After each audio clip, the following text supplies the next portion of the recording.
নির্বাচন কমিশন তথা ঢাকা বিশ্ববিদ্যালয় তার ভেতরে নির্বাচনকে সামনে রেখে আইন শৃঙ্খলা রক্ষা করার জন্য এই ভোটের সামগ্রী এবং যে মানুষ এবং ভোটার প্রার্থী তাদের সকলের নিরাপত্তা রক্ষার জন্য যাদের যাদের সহযোগিতা দরকার তাদের কাছেই সহযোগিতাটা চাইবেন এবং সকল বাহিনী সকল প্রতিষ্ঠানের কাছে তারা সহযোগিতা চাইতে পারেন।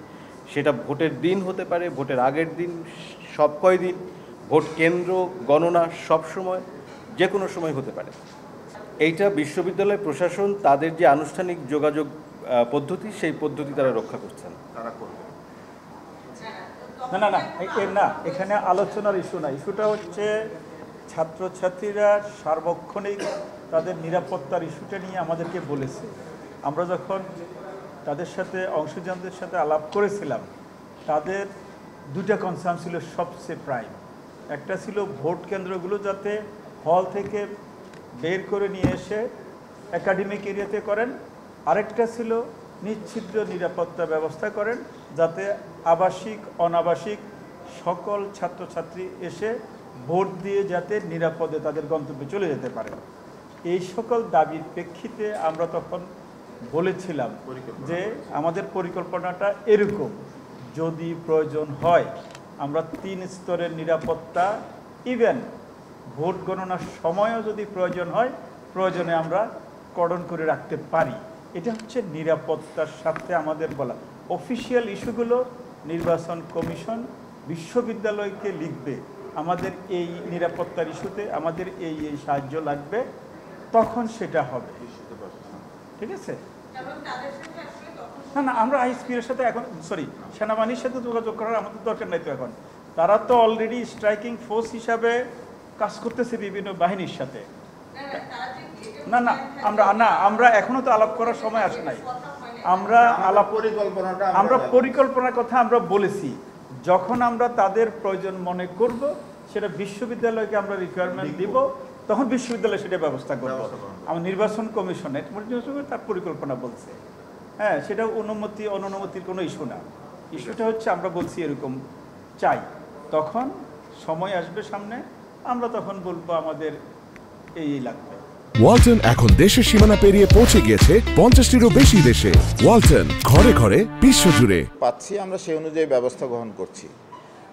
যেমন একজন প্রার্থী আপনারা দেখেছেন যে টিএসসিতে গান বাজনা করে ইশতেহার প্রকাশ করেছে, তাকে কিন্তু আমরা কারণ দর্শানোর নোটিশ করেছি এবং গতকাল 27 তারিখের মধ্যে জবাব চেয়েছি, সে জবাব দিয়েছে। আমরা জবাবটা সন্তোষজনক মনে করি নাই বলে রাতে তাকে চিঠি দিয়েছি, যে তাকে আমরা সতর্ক করে দিয়েছি।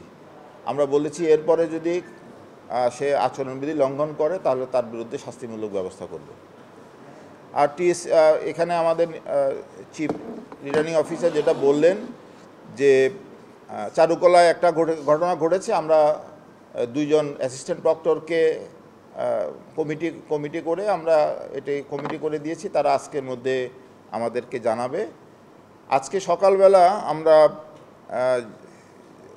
একটা নোটিশ পাই যে মধুর ক্যান্টিনে একটা আপনাদেরই একটা চ্যানেল মধুর ক্যান্টিনটাকে একেবারে সব দরজা জানালা বন্ধ করে একটা টিভি সেট দিয়ে এখানে একটা প্রোগ্রাম করছে। তো এখানে অনেক প্রার্থী এবং সাধারণ ছাত্রছাত্রীদের পক্ষ থেকে এখানে বলা হয়েছে যে আমরা তো আসলে ক্যান্টিনটা ইউজ করতে পারছি না। আমরা সাথে সাথেই গিয়েছি এবং সেটা বন্ধ করতে বলেছি এবং তারা 30 মিনিটের মধ্যে সেটা বন্ধ করার কাজ করেছে।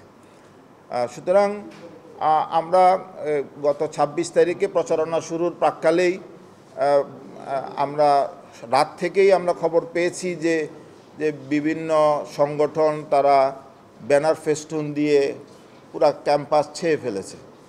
তো আমরা 26 তারিখ রাতেই কিন্তু নোটিশ করেছি, ওই দিনই আমাদের টাস্কফোর্স গঠন করা হয়েছে কমিশন থেকে। আর 27 তারিখ গতকাল সকালে আমিও নোটিশ করেছি এবং শুধু তাই নয়, আমরা তাদেরকে বলেছি এগুলো উচ্ছেদ করার জন্য যারা টাঙিয়েছে, কিন্তু আমরা ওখানে থেমে থাকিনি।